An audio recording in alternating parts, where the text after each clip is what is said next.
Cup এত বড় ওষুধ যে 10 দিন যদি পড়াই তাহলে কিন্তু শেষ হবে না।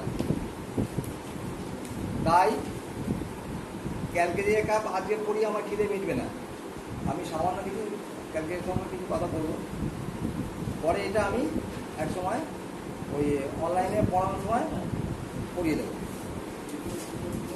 তো কারণ আজকে সময় হবে না অত বেশি আলোচনা করার, তবু আমি যে চিত্রটা এঁকে দেবো আমি আশা করছি সকলের মনে গেঁথে যাবে, সহজেই ক্যালকেরিয়া রুগী নির্বাচন করতে পারবেন সবাই। তো ক্যালকেরিয়া কাপ এইটা একটা চুন থেকে তৈরি হয়েছে, এই ওষুধটা একটা চুন থেকে তৈরি হয়েছে, মানে ওয়েস্টার সেল থেকে তৈরি হয়েছে। ওয়েস্টার সেল মানে হচ্ছে ওয়েস্টার মানে ঝিনুক, ঝিনুকের খোলা থেকে তৈরি হয়েছে। এখন আমি তো প্রায় বলি যে আমি প্লেয়ার নই, আমি কোচ। তো সেইভাবে আমি পড়ানোর চেষ্টা করছি যাতে অতি সহজে সবাই বুঝে যায়। তো এখন এই ক্যালকেরিয়া কাপ এই ওষুধটা তাহলে কোথা থেকে নেওয়া হয়েছে বলেছি? ঝিনুকের খোলা থেকে। ঝিনুক প্রত্যেকে দেখেছি, ঝিনুক অনেকে খাবার হিসেবে ব্যবহার করে। আমাদের দেশে তো হিন্দুরা একটা খাবার খায়, মুসলমানরা একটা খাবার খায়, খ্রিস্টানরা একটা খাবার খায়, সাদা লোকের একটা খাবার খায়, কালো লোকের, এরকম ব্যাপারটা আমাদের। কিন্তু বিদেশে ওসব কোনো ব্যাপার নেই। আমাদের দেশের জাত নিয়ে ধর্ম নিয়ে এত বাড়াবাড়ি, অন্য দেশে কিন্তু এত জাত ধর্ম নিয়ে বাড়াবাড়ি নেই। তাই তারা যে কোনো খাবার যে কোনো লোক খেতে পারে। আমাদের দেশে বামুন খাবে রে, গুগলি খাবে না, হ্যাঁ। তো অন্য দেশের বামুন হোক আর কায়ে তো গুগলি খাবে, মানে অন্য দেশে খাওয়া যায়, আমাদের দেশে খাওয়া যায় না। তো ঝিনুক আমাদের দেশে কদিন খায় আমি জানি না, অনেক খায় কেমন। আমি একবার খেয়েছিলাম ঝিনুক, তো মানে কেমন ধরনের মনে কি রে, আবার কি আমাদের দিকে তাকাচ্ছিস কেন? ওরে তাহলে তো দীপঙ্কর দে নাম শুনেছিস? দীপঙ্কর দে নাম শুনেছিস নাকি? একটা হ্যাঁ সিনেমা। তো ও কি খায় না, হ্যাঁ ওই পোকা থেকে আরম্ভ করে কি খায় না, এটা কোনো ব্যাপার না। চীনেরা খায় কি সব ভাবতেই পারবি না, কোনো ব্যাপার না কেমন। আমি ঝিনুক খেয়েছি, ঝিনুক বাজে খাবার মনে হয়। তো যাই হোক, এখন তারা ওয়েস্টার সেল থেকে এই ঝিনুকের কোর থেকে এইটা তৈরি হয়েছে। এখন একটু আমাদের ভারতবর্ষ হোমিওপ্যাথিক চিকিৎসা করতো প্রাচীনকাল থেকে, সে কথাটা একটু বলে নিই। আমরা যারা এখানে উপস্থিত আছি তারা প্রত্যেকে ভারতীয়, আমরা গর্বিত যে আমরা ভারতীয়। তো এই ওয়েস্টার সেল বা ঝিনুক অতি প্রাচীন কাল থেকে ওষুধ হিসাবে ব্যবহার হচ্ছে। কিরকম? শিশুদের আজ থেকে 100 বছর আগেও কিছু করে দুধ খাওয়ানো হতো কেন? আমাদের কি তামা, দস্তা, লোহা, পিতল, অ্যালুমিনিয়াম, প্লাস্টিক কম পড়েছে? তাহলে কেন ঝিনুকে করে খাওয়ানো হতো কেন? ভালো করে শুনে রাখো। আমাদের বাচ্চাদের, আমাদের দেশে যত বাচ্চা জন্মে, আমাদের দেশে কেন পৃথিবীতে যত বাচ্চা জন্মে তার 40% পেশেন্ট হচ্ছে ক্যালকেরিয়া কাপ। শুধু আর দিয়েছে শৈশব অবস্থায়। এইবারে সবাই ভাবলো বাহ 40 বার যদি হয়ে যাবে, যেই দেখবার আমি দিয়ে দেবো ক্যালকেরিয়া কাপ, একদম সব হয়ে যাবে। সারবে না কেন? না ঠিক দিতে হবে। আমি উদাহরণটা এইভাবে দিলে বোধহয় সবার মাথায় ঢুকবে। আর একটু বলে নিই, লাইকোডেন বলে একটা ওষুধ আছে। যত পেটের রুগী আছে, যদি 100টা পেটের রুগী থাকে তাহলে 33টা রুগীর ওই লাইকোডিয়াম দিয়ে সারিয়ে ফেলবে। পেটের রোগ মানে কিন্তু শুধু ওই পেটে গ্যাস হচ্ছে আর পায়খানা হচ্ছে না, এই নয়। পেটের রোগ মানে পেটের যাবতীয় রোগ, সে গলব্লাডারের পাথর হতে পারে অথবা কিডনি পাথর হতে পারে, মানে পেটের যত রোগ আছে লাইকোডিয়াম 1/3 কভার করে। তাই বলে কেউ যেন এই স্পর্ধা না দেখায় যে ওই মানে এখন তো পরীক্ষার সময় কি হয়, হ্যাঁ টিক মারা, হ্যাঁ বা না লেখা। হ্যাঁ, তো যে জানে না সেও পাস। কেন? সে মনে করে সবই আমি ঠিক মেরে দেবো। হ্যাঁ, 5 নম্বর তো উঠবেই। এইরকম ব্যাপারটা হবে, যেন এরকম কি করতে না যায় তখন, তাহলে কিন্তু মন করে যায়। নাম্বার যদি কেউ ভুলে যায় ফোনের, আমি উদাহরণটা বারবার দিই যাতে মাথা ঢুকে যায়। 10টা ডিজিটের নাম্বার আমাদের ইন্ডিয়ায়, যদি কেউ একটা নাম্বার ভুলে যায়, সেই ব্যক্তিকে যার নাম্বার ভুলে গেছে তাকে ফোন করতে পারবে, 10 বার ফোন করতে হবে। যদি দু নম্বর ভুলে যায় তাহলে তবুও ফোন করা যাবে, হয়তো 100 বার ফোন করতে হবে। কেউ যেন না বলে 20 বার ফোন করে হয়ে যাবে, তা হবে না। 100 বার হতে পারে, আমি অঙ্ক না করেই বলছি। আর যদি 3টে ভুলে যায় তাহলে করা যাবে না, 4টে তো নয়, 5টা নয়। তাহলে এরকম, অর্থাৎ যেটা ক্যালকুলেটর তাকে ক্যালকুলেটর দিতে হবে। ক্যালকুলেটরের জায়গায় অন্য ওষুধ আসে, সেখানে যদি আমি ক্যালকুলেটর দিই হবে কী করে? আর গড়পড়তা যদি এখনকার মতো 5 কটার মতো করে দিয়ে যাই, সবগুলোকে দিয়ে দেবো ক্যালকুলেটর, 1/3 তো সবটাই। এটা যেন না কেউ ভাবে, কারণ হোমিওপ্যাথি একটা সায়েন্স বা চিকিৎসা শাস্ত্র একটা সায়েন্স, এবং সায়েন্সে এরকম মানে একদম যেটা হবে সেটাই দিতে হবে। ঘুম হচ্ছে না, তো ঘুমের ওষুধ দিতে হবে তাকে, পেটবাতন যেন দিয়ে না পেলে। তাহলে আমরা এবারে ক্যালকুলেটরের পেশেন্টটাকে দেখতে কেমন একটু জেনে নিই। ক্যালকুলেটরের রুগী যে মুহূর্তে চেম্বারে ঢুকবে, আমরা দেখেই বলে দেবো যে এটা ক্যালকুলেটর। কীরকম? তার শরীরটা হবে নাদুস নুদুস, হেয়ার, হেভি অ্যান্ড ফ্যাটি। এই 3টে এফ দিয়ে আমরা ক্যালকুলেটরকে চিনে নেব। হেয়ার মানে কি? সুন্দরী, সুন্দর। আর ফ্যাট মানে, ফ্যাটি মানে মোটা, ফ্যাট মোটা। আর হেভি মানে তুলতুলে, কমনীয়, কমনীয় মানে মাংসপিণ্ড আর কি, জ্বর ভরত। তাহলে এই 3টে এই ক্যালকুলেটরের মধ্যে থাকবে। যদি এরকম কোনো রুগী আমরা দেখি, তাহলে আমরা ক্যালকুলেটরের কথা অতি সহজেই যেন মনে করি। তাই বলে এইরকম রুগী আসলেই ক্যালকুলেটর ধরিয়ে দেবো যেন না দিই, কারণ আরও অনেক ওষুধ আছে। তার মধ্যে গ্রাফাইটিস এরকম আছে, পালসেটে এরকম আছে। তবে পালসেটে গ্রাফাইটিসের সঙ্গে আর ক্যালকুলেটরের তফাৎ আছে, অনেক তফাৎ আছে, অনেক তফাৎ। একটা জায়গায় একটা ভুল হয়, সাধারণত হবে না। যার একটু চোখ আছে, যার একটু কান আছে, সে কিন্তু ওই চোখ কান যার খোলা আছে, সে কিন্তু ক্যালকুলেটরের জায়গায় গ্রাফাইটিস দেবে না বা অন্য কোনো ওষুধ দেবে না, তার সহজেই ক্যালকুলেটর মনে হবে। তার পোশাক পরিচ্ছদগুলো আলু থালু, অর্থাৎ আর্সেনিকের মতো নয়, একদম ছিমছাম, একদম অ্যারিস্টোক্রেট পোশাক, যেখানে যেটা লাগবে সেখানে সেটা পরা, এইরকম নয়। এর পোশাক পরিচ্ছদ হবে ঢিলে ঢালা, কোনো মানে ক্যালকুলেটর রুগী, কোনো ক্যালকুলেটর রুগী এমনভাবে পোশাক পরবে দেখলেই যেন বুঝতে পারে যে এটা ক্যালকুলেটর। তার কাপড়টা ব্যাস এইভাবে মেরে দিয়েছে। মহিলা, হিন্দু বাঙালি মহিলা বা মুসলিম মহিলা যারা শাড়ি পরে, জাস্ট শাড়িতে এরকম করে ঢুকিয়ে দিয়ে দিয়েছে কেমন। আর কোনটা ঢিলে, টাইট পোশাক নয়। জামা পরেছে, সে শাড়ি পরে না, অন্যান্য যা পোশাক, আধুনিক পোশাক যেগুলো আছে, কী বলে সব জানি না। এখন অনেক মেয়েরা পরে, হ্যাঁ কী বলে তোর পোশাকটা কী বলে এটাকে? হ্যাঁ কি যাই হোক, কুর্তি হোক, চুড়িদার হোক, এই যে চুড়িদার, কুর্তি ইত্যাদি, এগুলো কিন্তু ঢিলে ঢালা সে পড়বে। আর্সেনিক কিন্তু তা না। হ্যাঁ, আর্সেনিক বা আরেকটা ওষুধ পড়াবো, সেটা খুব তাড়াতাড়ি পড়াবো, কারণ সেই ধরনের পেশেন্ট আমরা প্রচুর পাই। সেটা হচ্ছে কী বলে, প্লাটিনা। তো এরা কিন্তু টাইট পোশাক পরে, খুব সুন্দর পোশাক পরার চেষ্টা করে। আর এই ক্যালকুলেটরের পোশাকের রুচি নেই, যেমন হোক একটা পড়লেই হলো। হ্যাঁ, তো ভূষণও নয় আর আলু থালু। তো এই হলো ক্যালকুলেটর। করতে পারে হ্যাঁ, না পড়ে না, এরা পড়লে অসুবিধা হয়, এরা এসব পছন্দ করে না। আচ্ছা, তাহলে দেখতে কেমন?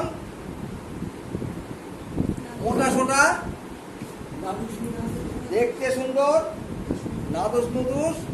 আর তার গায়ের যে মাংস, যে মানে কি বলে এগুলোকে, মাসল, এই মাসলগুলো অসম। অর্থাৎ কোনো জায়গায় একটু ঢিমলে বেশি, কোনো জায়গায় একটু কম। না বিকলাঙ্গ ঠিক নয়, মানে রেশিও নেই।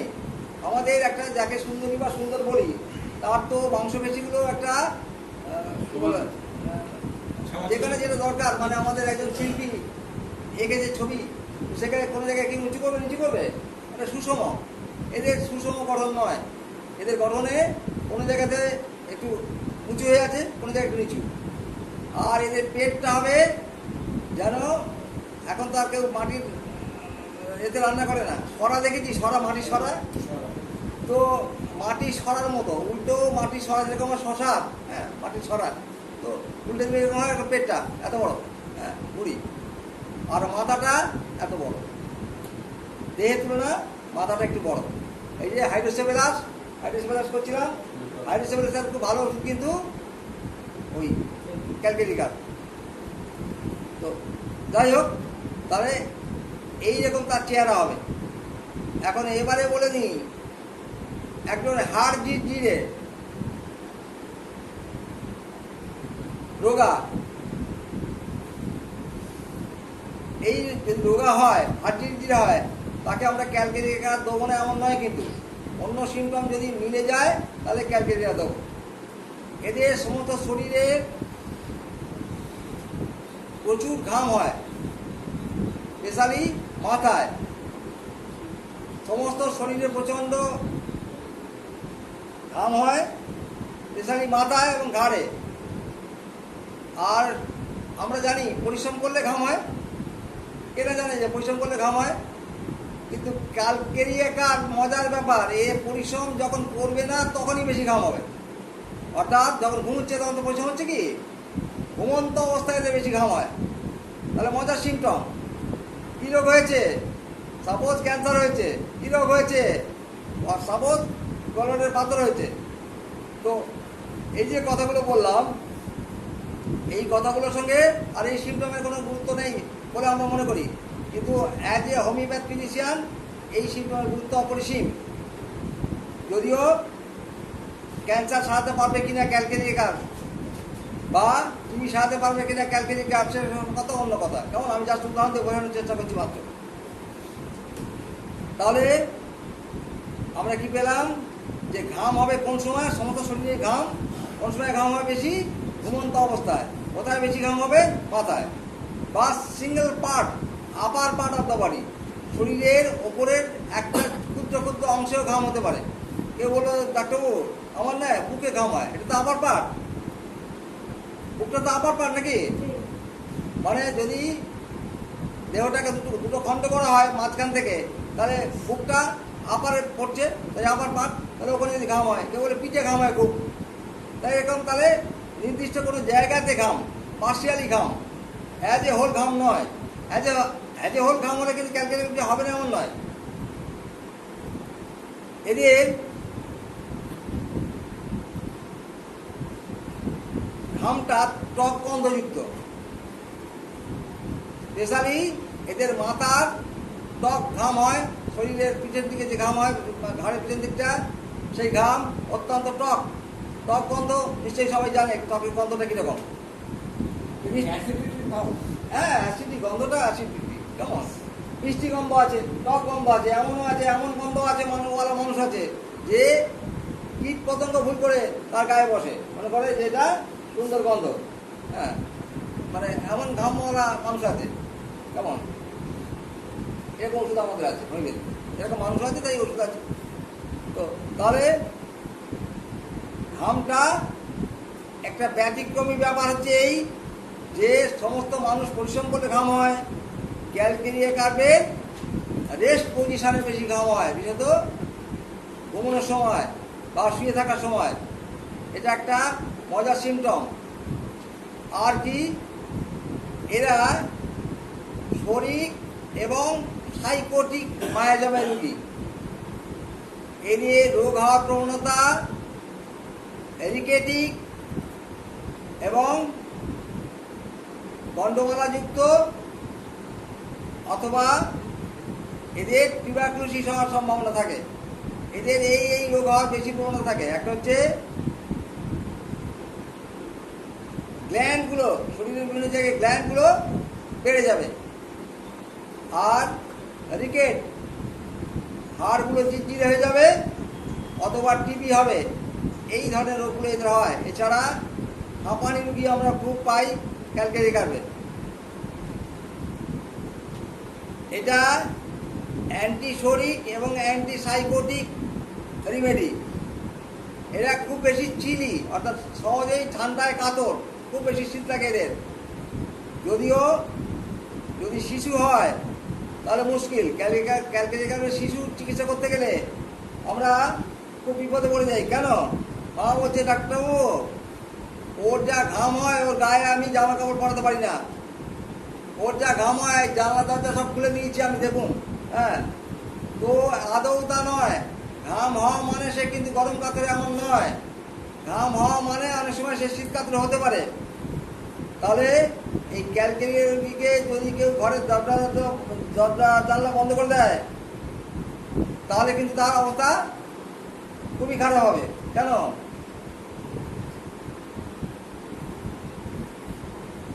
বললাম নাকি ভুলে যাচ্ছে সম্পূর্ণ উল্টো বলছি। কেমন? আমি সম্পূর্ণ উল্টো বললাম। আমি অন্য কথা চিন্তা করছিলাম, সম্পূর্ণ উল্টো দিকে চলে যাচ্ছে। কেমন? একদম অপোজিট কথা বললাম। তো ক্যালকারি কার্বের রুগী কিন্তু শীত কাতুরে, তাই মা যদি ফ্যান চালিয়ে দেয় অত ঘামছে বলে তাহলে কিন্তু অন্যায় হয়ে যাবে, অর্থাৎ তার ঠান্ডা লেগে যাবে। এমনি সে ঠান্ডা লেগে যাবে, এরা খুব সহজে ঠান্ডা লেগে যায় এদের।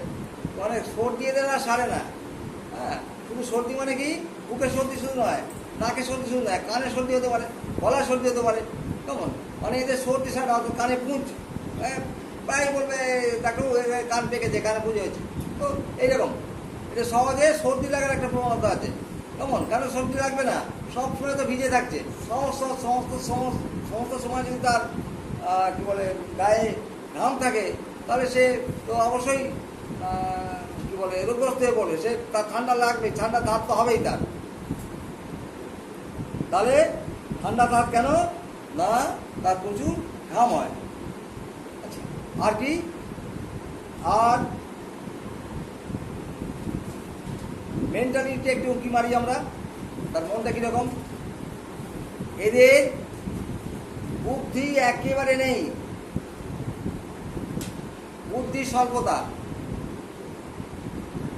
এদের মনে রাখার ক্ষমতা একেবারেই নেই।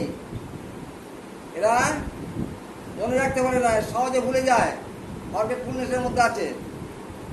এদের প্রচুর ভয়। কিসের ভয়? যেই কেউ বলবে কিসের ভয়, তখন প্রশ্ন করতে হবে তাকে যে কিসের ভয় নয়। অর্থাৎ এরা ভূতের ভয় পায়, অন্ধকারের ভয় পায়, মানুষজনের ভয় পায়, রাস্তা চলতে ভয় পায়, পরের বাড়িতে গিয়ে থাকতে ভয় পায়। কেমন? এরা ঘর কোনো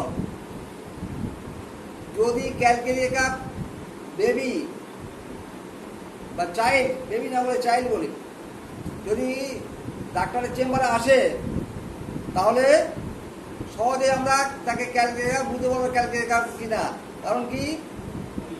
তাকে যদি আমরা প্রশ্ন করি তোমার নাম কি, সে চুপি চুপি তার মায়ের কানের কাছে গিয়ে বলবে তুমি বলো, মানে সে বলবে না, ভয় পেয়ে গেছে। আমরা বলি হোমিওপ্যাথি মানে হ্যাঁ, হোমিওপ্যাথি অর্থ কি? হোমিওপ্যাথি অর্থ বিষে ক্ষয়। এখানে বিষে ক্ষয় কিরকম দেখো একবার। সেটা হচ্ছে কি, ঝিনুক তো তোমরা দেখেছো, ঝিনুক থেকে তৈরি হয়েছে।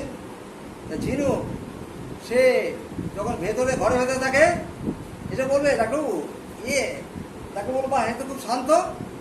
মা কি বলছে? মা বলছে শান্ত, জানেন ওই এখানে এসছে বলে শান্ত, বাইরে যখন যায় তখন শান্ত থাকে। যখন বাড়িতে থাকে বাবা ও জানেন না আপনি কি দুষ্টু, একে মারছে তাকে মারছে, ঘর এটা ভেঙে দিচ্ছে ওটা ভেঙে দিচ্ছে। মানে কি? ওরা ঝিনুক যখন, ঝিনুকের মধ্যে একটা মাংসের অংশ আছে যেটা খাদ্য হিসাবে সাধারণ মানুষ ব্যবহার করে, আর ঢাকনা আছে, মানে ওপরে কভার আছে। ঝিনুক যে মুহূর্তে ভেতরে রয়ে গেছে তখন সে কিন্তু তার সিকিউরিটি আছে, হয় নেই। আমার একটা সিকিউরিটি রয়ে গেছে। কোথায়? ঢাকনা রয়ে গেছে, বাড়ির মধ্যে রয়েছে। তো এখানে আর কে মারতে আসবে? এখানে ভূত আর কি করে আসবে? মা আছে না, কোথায় ভূত আসবে? বাবা আছে, এখানে কি করবে? কেউ কিছু করতে পারবে না। তাহলে সে বাবা মার কাছে থাকবে সবসময়, বাড়ির মধ্যে থাকবে, বাড়ির বাইরে এসে যাবে না, খুব বেশি খেলতে খেলতে যাবে না, কারোর সাথে খেলতে যাবে না, তো বাড়ির মধ্যে থাকবে, যে কোথাও বেড়াতে যাবে না, ভয় বলে তাই। তাহলে সে সিকিউরিটি পেলে। যদি স্বামী যদি ওই কালকে কি হয়, বিয়ের পরে হ্যাঁ সে তার স্ত্রীর আঁচলের তলা চলে গেছে, কেমন মানে সব কিছু সিদ্ধান্ত নেবে তার স্ত্রী, সে আর সিদ্ধান্ত নিচ্ছে না, কেমন একদিন যদি একটু নিচ্ছিল এখন আর নেবে না, এরকম পাইতে তাহলে সে স্বামীর উপর ডিপেন্ড করবে, বা তার শাশুড়ি বা তার দেওর তার ননদ, মানে অন্যের উপর সে ডিপেন্ড করবে, কেমন সে স্বয়ংসম্পূর্ণ নয়। সে মনে করবে যে ওই মানে কাউকে আশ্রয় করে, লতা যেমন একটা আশ্রয় করে, লতা গাছগুলো কি করে, একটা বড় মোটা গাছকে আশ্রয় করে বেঁচে থাকে, এরাও ঠিক তাই, পরজীবী কতকটা, মানে অন্যকে আশ্রয় করবে এরা, এদের ব্যক্তিত্ব বলে কিছু নেই, কেমন সব ব্যাপারে। আজকে কি রান্না হবে, যদি ক্যালকের ইয়ে হয় কি বলে মহিলা হয়, সে তার স্বামীকে জিজ্ঞেস করবে, তার ভাসুরকে জিজ্ঞেস করবে, তার দেওরকে জিজ্ঞেস করবে, তার ছেলেকে জিজ্ঞেস করবে, সে নিজে সিদ্ধান্ত দেবে না, সিদ্ধান্ত নিতে অপারক। শুধু তাই নয়, এরা ভীষণভাবে ধর্মগ্রন্থ পাঠ করে, এবং ধর্মগ্রন্থ যা আছে, পীর সাহেব যা বলেছে, বা ওই ফকির সাহেব যা বলেছে, বা ওই টিকিওয়ালা যা বলেছে, সব সত্য অভ্রান্ত বলে মনে করে, কেমন যদি লঙ্ঘন করে তখন তার সঙ্গে সে আড়ি করে দেবে, তা তুমি ধর্ম মানো না, মানে এরকম প্রকৃতি যদি আমরা দেখতে পাই, তাহলে তাকে কিন্তু আমরা ক্যালকুলেট করার কথা মনে করবো, কী রোগ হয়েছে আমার দেখা দরকার নেই। ধর্মভীরু কথাটার অর্থ কিন্তু একটু অন্যরকম। হ্যাঁ, এরা এদের এরকম একটা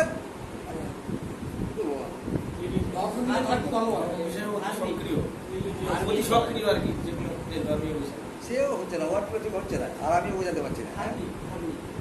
মানে তারা ওই প্রকৃতির কেমন ব্যাখ্যা জানে না, একটা আদৌ ধর্ম তারা কতখানি করছে তাও জানে না।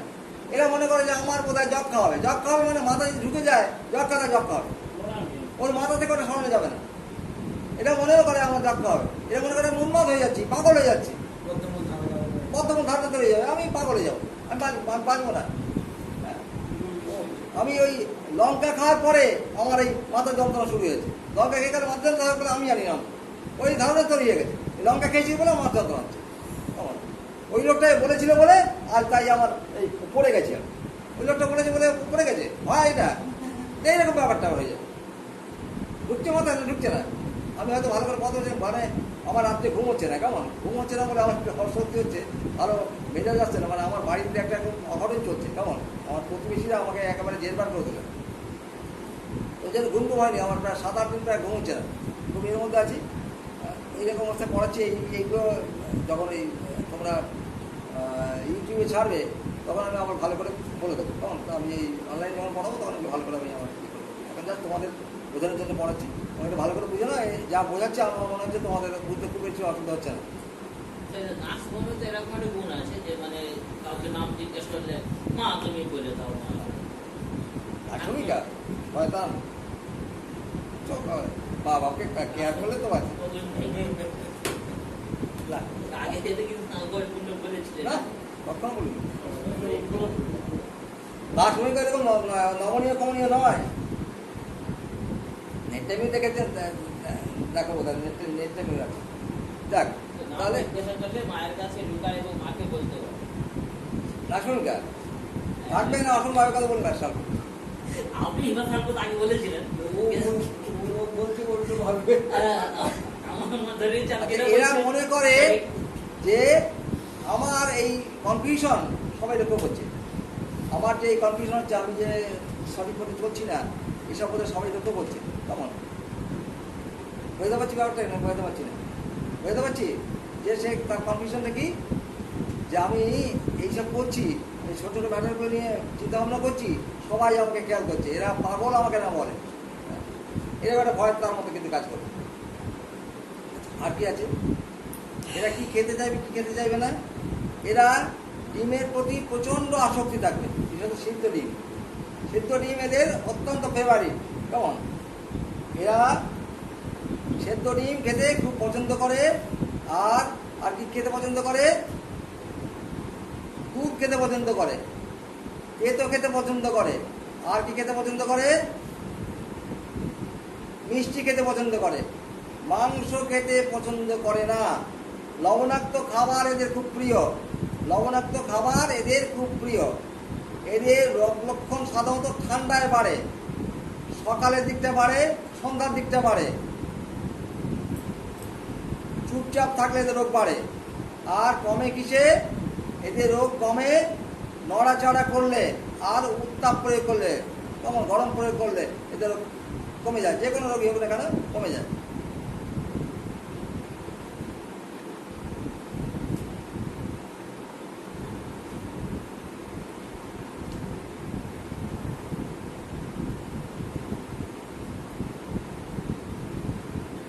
আচ্ছা, এবারে এদের আঙুল চষার একটা অভ্যাস আছে। যেহেতু বাচ্চাদের আঙুল চষে, বাচ্চার বাবা অনেক সময় আঙুল চষে, দেখেছি আমরা কেউ বয়স্ক লোকদের আঙুল চুষতে। এরা অখাদ্য কুখাদ্য খায়। কেমন? আমি এমন লোককে জানি যে স্কুল টিচার, পকেটে তার চাল আছে, চাল নিয়ে এসে স্কুল যায়। আছে তোর দেশে আছে, তোর দেশে সব দেশে। বিএসসি ম্যাথ পড়ে তখন মেয়েটা, হ্যাঁ মেয়ে তখন বিএসসি ম্যাথ নিয়ে পড়ছে, তো ওই আমার আচ্ছা আচ্ছা। অখাদ্য কুখাদ্য পেন্সিল কেউ খায়? হ্যাঁ, একটা মাস্টারমশাই সে ইয়ে করছিল, অঙ্ক করেছিল, করতে করতে চকের টুকোটা তাহলে ঢুকে দিয়েছে। তো এরকম ব্যাপারটা অদ্ভুত ব্যাপারটা কেমন হচ্ছে। তাহলে কোথায় একটা কয়লার টুকরো পড়ে আছে, কাঠ কয়লা পড়ে আছে, সেটাকে নিয়ে মাস্টারমশাই একটা খেয়ে ফেলছে। কেমন? বাচ্চারা তো খায়ই বটে, বাচ্চারা তো এইসব খায় আমরা দেখেছি। যারা যেসব বাচ্চারা এসব খায় সেই বাচ্চারা হয় নাইট্রিক অ্যাসিড আর না হলে ক্যালকুলেটার, না সালফার, না সালফার এসব খায় না, সালফার আবার অন্য কিছু খায়। কে খায়? মিষ্টি খায় বেশি, মিষ্টি খায়। সিনা সিনা সিনা সিনা সিনা বলছি সিনারও প্রবণতা। সিনা মিষ্টি খাওয়ার পরিবেশী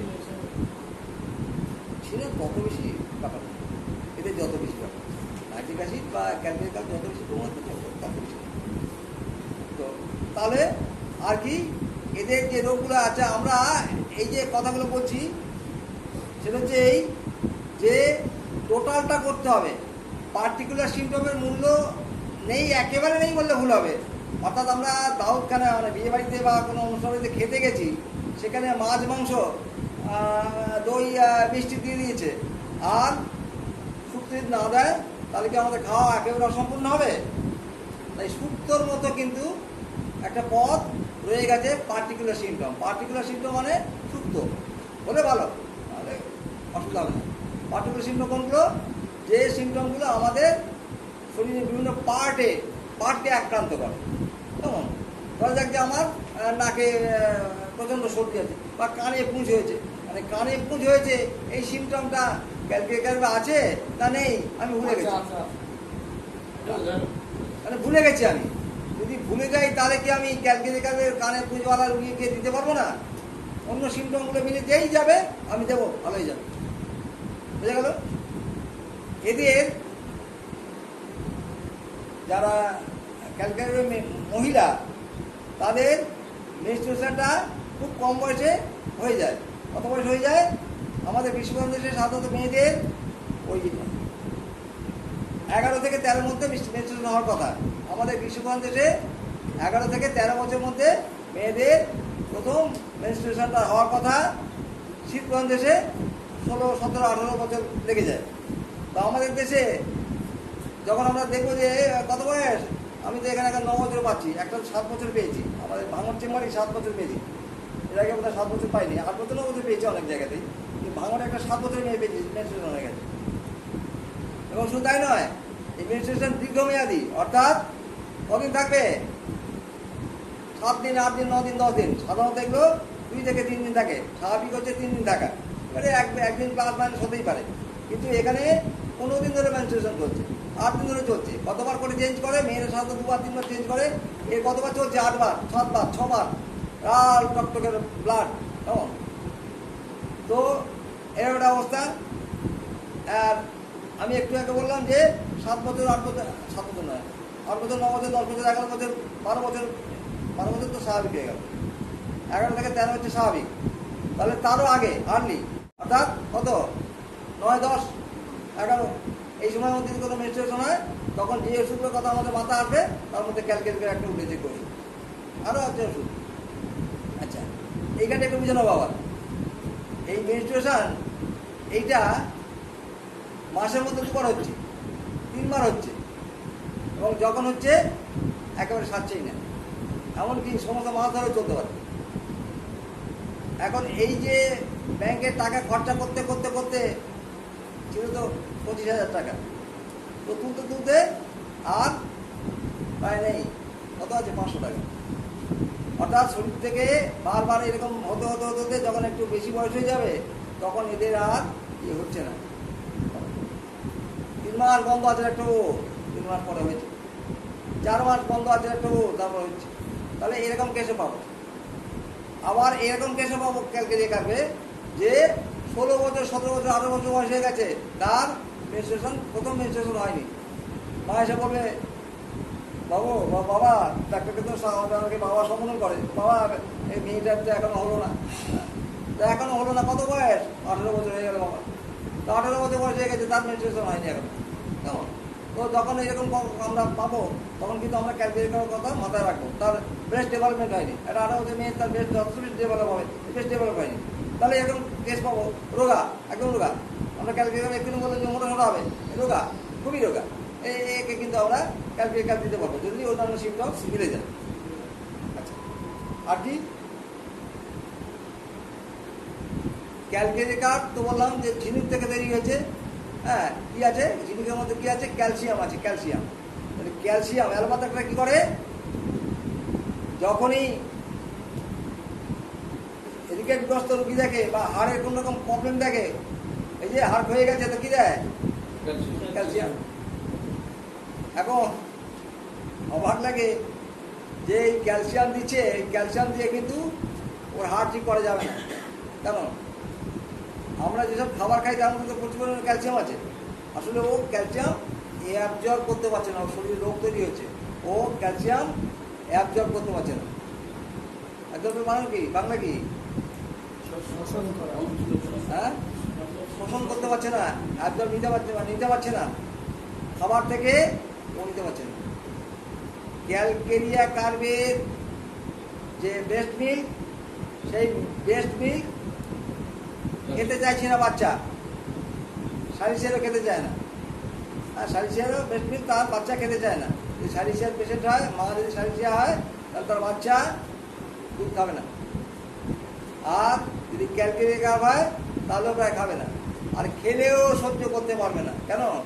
ওই দুধে পুষ্টিগুণ নেই।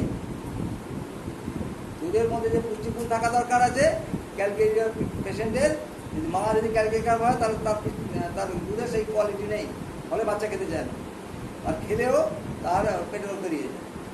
এরা এমনিতেই গরুর দুধ সহ্য করতে পারে না, তোমার এরা দুধ সহ্য করতে পারে না। কেন?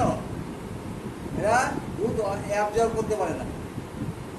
দুধ খাওয়ালে এরা সহ্য করতে পারছে না। দুধ খাওয়ালে এদের হয় বমি হবে, নাহলে পাতা পায়খানা হবে। কেমন? এমনিতেই এদের পেটের রোগ লেগেই আছে।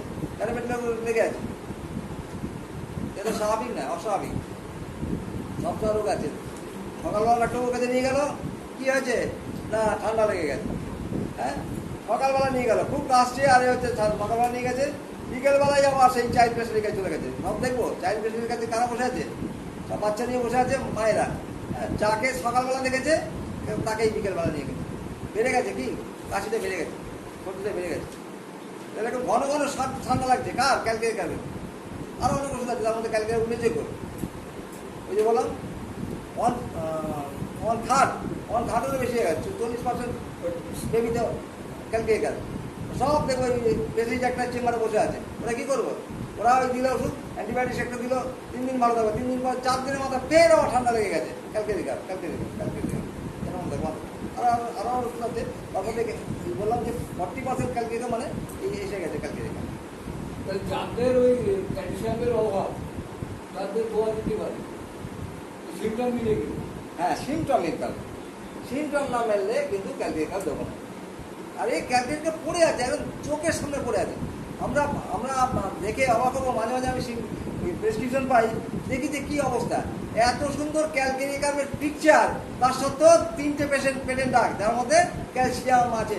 বুঝবে তো এখন তারা হবে না, রোগ সারবে না, বেকার হবে। কিন্তু হাড় মারাত্মক ভাবে ভঙ্গুর, একটু পড়ে গেছে তো ভেঙে গেছে। এদের হাড় কখনো মানে সুষম নয়, যখন সহজেই মানে ভেঙে যাবে কোনো হাড় টাড়গুলো, তখন কিন্তু ধরে নেবো যে ওর ক্যালসিয়ামের ঘাটতি আছে এবং ওটা হয়েছে। দাঁতগুলো এদের দাঁতগুলো দেখো, দাঁতের কত বলে দেখবে সাদা সাদা সাদা সাদা, দাঁত সাদা সাদা কুকুর হয়ে থাকবে, নখগুলো এখানেও কিন্তু এই সাদা সাদা কুকুর থাকবে। তাহলে এদের স্পাইনাল কর্ড যেটা এখানে যে হাড়টা, এই হাড়টা রেখে আছে, সে বসে আমার মতো, আমি আমার বসে থাকি, বসে থাকি, একটু পুজো হয়ে বসে থাকি, কেমন? তাহলে এরা স্টুপিং হয়ে যায়, কেমন? সামনে থেকে ঝুঁকে যায়, তারা ক্যালকুলেট যায়, কেমন? ফসফাস রোগেও হতে পারে, ফসফাস স্টেট থাকে, কিন্তু ওরা ওদের ওদের মেরুদণ্ডেরও গায়ে দিলাম, সেটা দিলাম ফসফাস। তো ফসফাস রোগীরা স্পাইনাল কর্ডের বেঁকে যায়, আর এই ক্যালকুলেটার তো বেঁকবে। হ্যাঁ, এদের বাচ্চাদের মাথার এইটা টুকটুকটা অনেক দিন সাতটার সময় লেগে যায়, এটা টুকটুক করছে করে তো নাকি বাচ্চাদের, ওরা অনেক দিন সাতটার সময় লেগে যায়।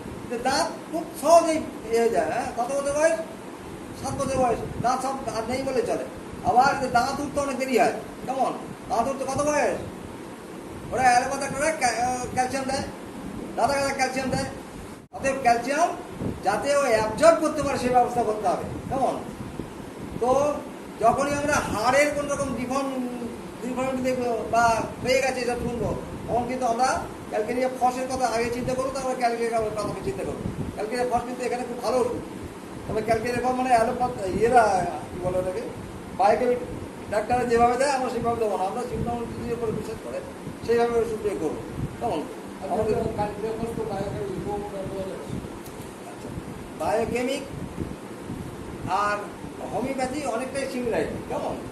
তো বায়োকেমিক হচ্ছে ওরা গাদা ওষুধ দেয়, ওদের পাওয়ার হয় সাধারণত এক্স দিয়ে। আমরা হোমিওপ্যাথি একটা যারা তারা যেন এক্স দিয়ে ওষুধ ব্যবহার না করি, তাহলে আমাদের হোমিওপ্যাথির বদনাম হয়ে যাবে। হোমিওপ্যাথি এক্স দিয়ে ওষুধ দেবো না, 0 মানে কী বলে 1x 2x 3x 200x এই ওষুধ আমরা ব্যবহার করবো না, তাহলে কিন্তু প্রচুর পরিমাণে এডিশনাল সাবস্টেন্সের মধ্যে থাকে এক্সের মধ্যে, তাহলে আমরা অ্যালোপ্যাথের বৈমত্য ভাই হয়ে যাব। আমাদের ওষুধ দিতে হবে যা অত্যন্ত সূক্ষ্ম, যত সূক্ষ্ম দেওয়া যায়। ধরা যাক যে আমি তো বলেছি যে 200 মানে তার মধ্যে কতটা আছে এডিশনাল সাবস্টেন্সের, একটা খালে জল, সেই খালে 1 ফোঁটা ওষুধ আছে 200 মানে, তাই তো নাকি? 200 মানে তাই। এবারে ওর থেকে কত কম দেওয়া যায়, অর্থাৎ 200-এর একটা পোস্ত দানা, সেইটা যদি আমি 10 বালতি জলে গুলে আর 1 চামচ খাইয়ে দিই, তাহলেও কিন্তু ওষুধে কাজ করবে, ভালো কাজ করবে 10 ফোঁটা দেওয়ার চেয়ে, কেমন? কিন্তু আমাদের চোখ ভরে তো, মন ভরে তো চোখ ভরে না। এবারে ব্যাপারটা আমার আছে, তাই আমার মনে হয় হবে তাই, একটা দানা হবে তাই, হ্যাঁ 7টা পড়ে যাচ্ছে, 7টা হবে আজকে দিই না, কেমন? আমরা এটা করি, এটা আমাদের অন্য কিছু কারণ না। এটা যদি হোমিওপ্যাথি সত্য হয়, তাহলে যত কম পরিমাণে ওষুধ দেওয়া হবে না কেন সেখানে কাজ করবে, যত কম দেওয়া যাবে কম যত হবে তত ভালো। তবে তোমাদের কি রবীন বর্মা যেটা বলছে ওটা করতে যেও না, ওটা হবে না। কেন হবে না? ওষুধের দোকান তো আর চলবেই না, সব গেল ওষুধের দোকান বন্ধ হয়ে যাবে। তখন যদি এদের কনস্টিপেশন হয়, অর্থাৎ শক্ত পায়খানা হয়, কনস্টিপেশন কাকে বলে সে জানি, বলে এরা কিন্তু বেটার থাকে, ভালো থাকে। কোষ্ঠকাঠিন্য যখন এদের থাকবে তখন এরা ভালো থাকবে। আচ্ছা, এদের লিকোরিয়াটা একটু বলতেই হয়, এদের লিকোরিয়া তো না বললে হয়, কারণ এই বাচ্চা মেয়ে পাই আমরা, খুব বাচ্চা মেয়ে। আমরা তো এখন দেখছি যে 4 বছর 3 বছর 5 বছরের মেয়েদেরও লিকোরিয়া হচ্ছে। লিকোরিয়া মানে সাদা সাপ, যৌনাঙ্গে দিয়ে একরকম জলের মতো বা দুধের মতো বা বটগাছের আঠার মতো সাপ বেরিয়ে আসে। এটা কিন্তু বাচ্চাদের মধ্যে আমরা খুব লক্ষ্য করছি বর্তমানে। এখন এই সাপ যদি ক্যালকেরিয়া কাপের পিকচার থাকে, ক্যালকেরিয়া কাপ রুগী হয়, তাহলে কিন্তু এই বাচ্চাদের এই রোগ মানে ক্যালকেরিয়া কাপ একেবারে অভ্যার্থ ওষুধ আমরা প্রচুর পরিমাণে পাচ্ছি। যে 7 বছর 6 বছর 5 বছর 8 বছরের বাচ্চাদের ওই সাদা সাপ শুরু হয়েছে, মানে যৌনাঙ্গে দিয়ে একরকম মিল্কি কী বলবো ডিসচার্জ আসছে। সেটা সবসময় মিল্কি হবে এমন নয়, কখনো কখনো সেটা কোয়াটারি হতে পারে, কখনো কখনো সেটা বট গাছের আঠার মতো হতে পারে, কেমন এরকম। আর এর এর এর ডিসচার্জটা কিন্তু হবে অ্যাকারিট, মানে ক্ষতত্বযুক্ত।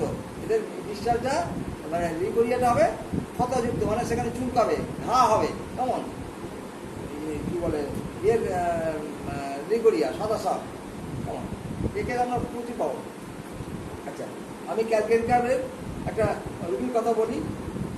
বাগুইয়াটি বলে একটা জায়গা আছে, ওই ইয়ের দিকে যেতে হবে, ওটা কী বলে ক্যালকাটা এয়ারপোর্টের দিকে যেতে হবে।